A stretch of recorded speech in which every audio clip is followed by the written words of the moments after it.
صديقي، احنا في الكاتاكامب، وده نوع من انواع الدفن لدى الرومان. اول من عمل نوع الدفن ده كان المصري القديم، وبعد كده استخدموا اليونان والرومان من بعدهم. تمام. واسمها الجبانات او البيتات. البيتات. تمام. وده انت داخل مقابر كده.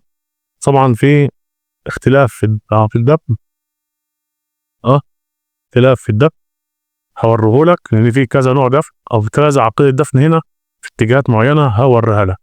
ده يا صديقي اول ما استخدمه المصري القديم، وبعد كده اليونان والرومان من بعد المصري القديم اخذوا الدفن بالطريقه دي.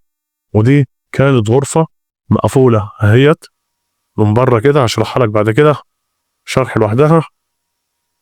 وادي توابيت، 3 توابيت بدفن مختلف. هعرفك الدفن ده ايه واتجاهاته ايه واحنا شغالين مع بعض. انا احمد سفاري، ودي صفحه زي ما بتقول.